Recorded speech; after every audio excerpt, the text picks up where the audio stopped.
Here we are. Hello, friends. It's Dave Hurwitz, executive editor at classicstoday.com, here with random reviews from the Overflow room. Oh, yeah. Boy, that's a good sounding tam-tam. I wish more orchestras had one that sounded like that. That would be really good, wouldn't it? You imagine, like, the Rachmaninoff symphonic dances? Da da da da da da.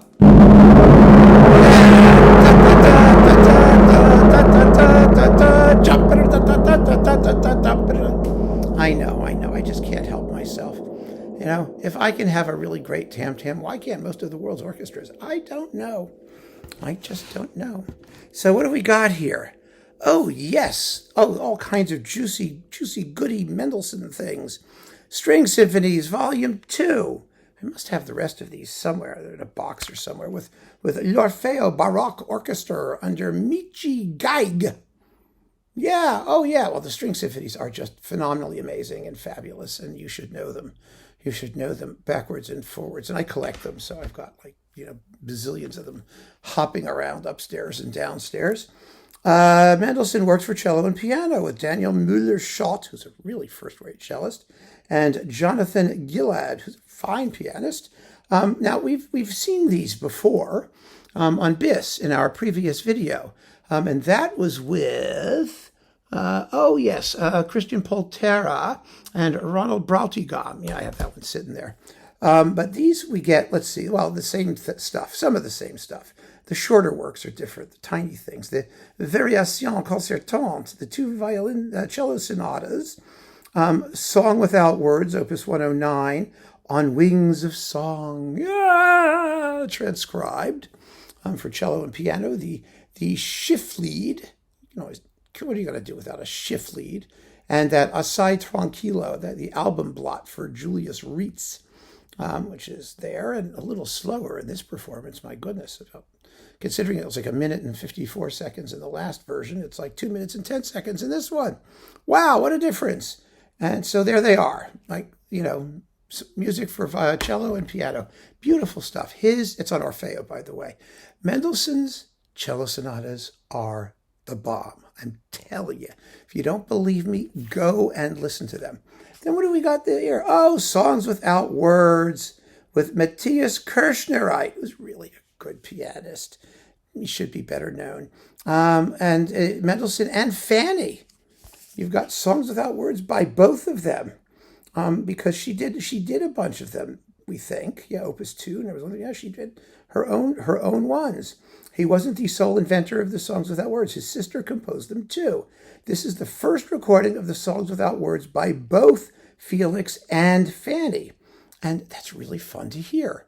It really is. So you've got Felix's on the first 2 CDs, and on the third CD you have Fanny's. So there are quite a few.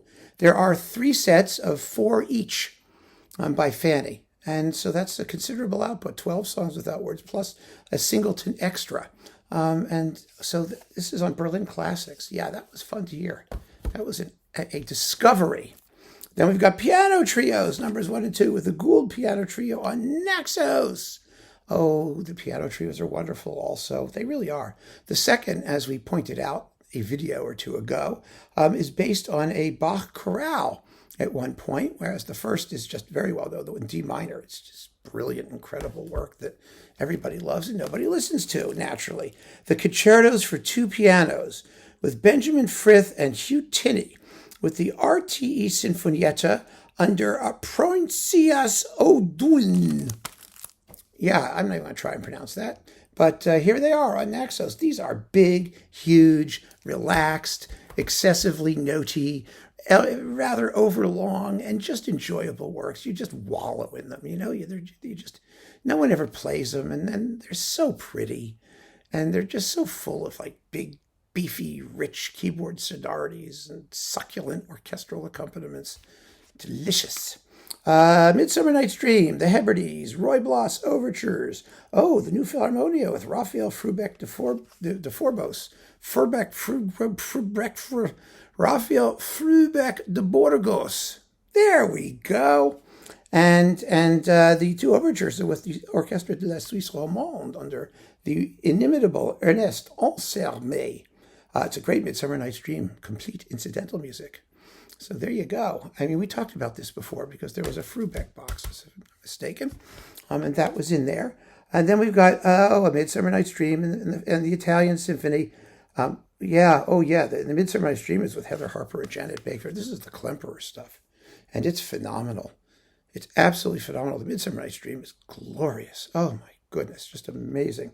Moderate tempos as usual with Klemperer, but the detail and the phrasing and the scherzo is not too slow, and it's just great, just great. That's on EMI, and then the complete incidental music. Now here's some rare stuff. This is on four CDs. You get a complete Midsummer Night's Dream, which is quite good with the Cologne radio folks under Hans Vonk. But, here's the key. You get Antigone and Oedipus and Athaliah. All of that incidental music, these three big incidental scores, and they're on one disc each. There's a lot of music there that's well worth hearing. Two of them are done by the Berlin Radio Symphony under Stefan Soltes, and Athaliah is Das Neue Orchester under Christoph Spering on authentic instrumentos. This is on Capriccio. And, Capriccio has all kinds of interesting repertoire. And I don't think there are any other complete Mendelssohn incidental music sets buzzing around out there. You're stuck with this one, which is not bad. So, I mean, it's really good, actually. So, thank goodness there's one out there. Oh, another Elijah. Can we ever have too many Elijahs? No, we can't. It's Robert Shaw.